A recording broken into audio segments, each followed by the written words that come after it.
I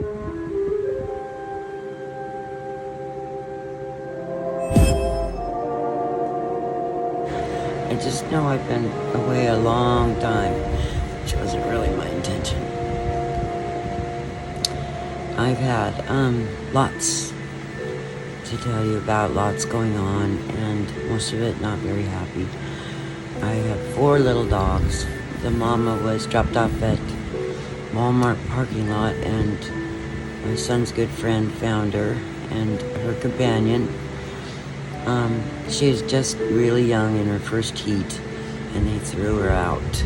So, I guess, well, the Humane Society told me that quite often they do that kind of thing with the breeder farm rejects, and I suppose that's what she was. Anyway, she came to live with me, and as much as I got the mail that was with her fixed, she got pregnant, and she had 4 babies, and happily they lived. And I gave one to a girl that worked with me, and then I thought I was supposed to give them away, having 4 dogs on top of also having had 2 dogs for about 20 years who passed away around that time. I should, bring it down to about 1. Anyway, I ended up keeping 4 of them, Mama and 3 of her puppies, and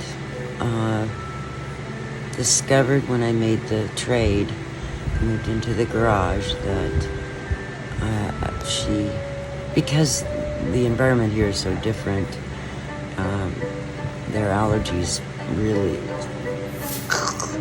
and her, I guess what the heart murmur was. Anyway, it's been really hard because she's been going, and it's just heartbreaking. She's wonderful, and they are all wonderful. And anyway, I've not been able to talk about it without crying, and I didn't want to get on, and I wanted this whole thing of breaking the wall and sharing the other aspects of the right brain, the psi factor, the being psychic and artistic and everything that goes along with it, including emotional, to be authentically me. And it's really hard when you're blubbering to communicate.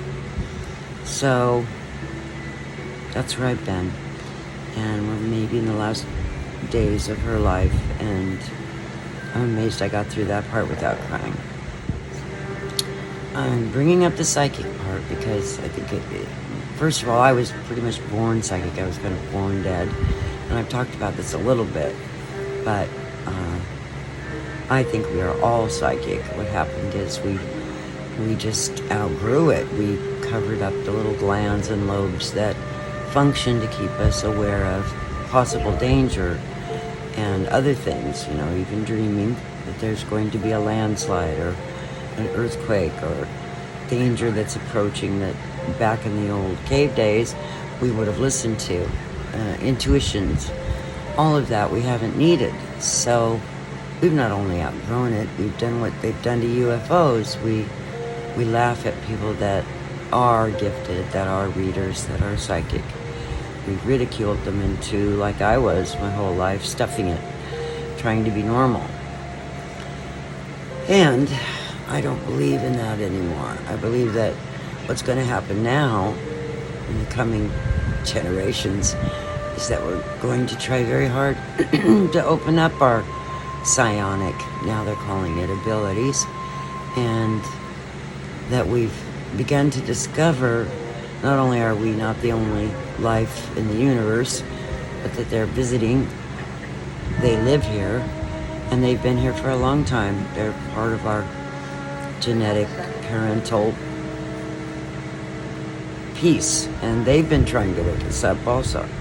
I do have UFO experiences. I have ET experiences, which we now call non-human intelligence, so NHI, and I had some, and I had 2.5, maybe 3 species. Maybe one was the half would be the hybrid, I think, if that's true. But I still speculated about. I don't know really for sure, and I haven't done hypnosis.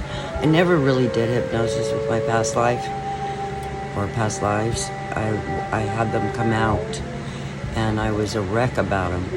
And I went in and saw my therapist and other therapists, and one of which was a hypnotherapist, but he never had to hypnotize me because the stuff was just right there.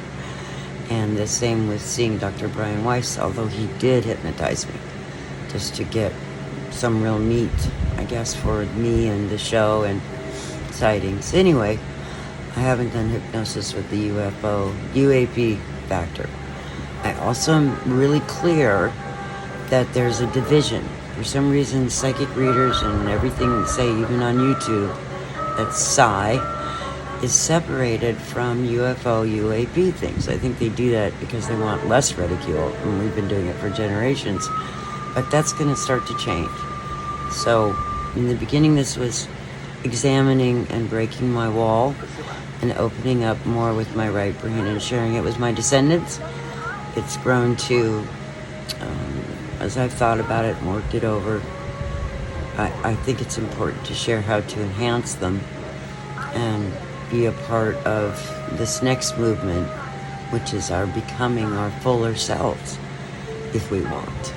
It's a choice, thank God, for most of us. And maybe understanding what really was happening with NHI and UAP for those of us that have those experiences. So I'm going to go over a lot of stuff. That's still my intention. Still sharing my heart, and how to allow that to free form, develop. But the biggest thing I need to get through right now is my dog. And you can maybe hear one in the background talking to me. He's not happy with eating his dinner. He wants human food. He doesn't want dog food. He wants human food right now, and he's crying at me in the background. It's really late here. I just wanted to check in, let you know what was going on. Behind me is a painting that I'll be showing as I work it, and talking about things like your guides, your angels. I am spiritual. I do believe in higher power, God, which I choose to call God, and I have been clean and sober for 43 years. It's a long time. My last drink was the 21st of February. I think it's the 27th today, in 1982. Long story, but then come the following, that May was my last line of cocaine, my last drugs. So I've been clean and sober a very long time, longer than I was drinking and drugging. And it's still, for me, a big deal. Being in recovery, I call it recovery, not recovered. It's one day at a time, and nothing a drink or a drug will make it any better with what's going on. If anything, it will certainly make it worse. So I have higher power, which I choose to call God, and I have angels, like you do, and I have guides, like you do. And I can tell you all my personal stories. I can help you tap in if you aren't experiencing them, and that's just what we're doing going forward. So we get through Billy's last days. Billy is the name of the mommy dog who's dying from the heart condition, which only really blew up when we moved here. Okay, love you, and I hope you stick with me and you're interested, and you like, share, and subscribe. And I'm gonna get better at least checking in. If you comment, I'm still learning YouTube. I know I've been here like 3 years, but I was making gnomes and didn't care what anybody commented about. I was making them for Mom and kind of getting through the art thing. But over any of that, I'm interested in reading, and I will respond. I might be slow, but I will respond. Thanks again for watching. Take care of yourself.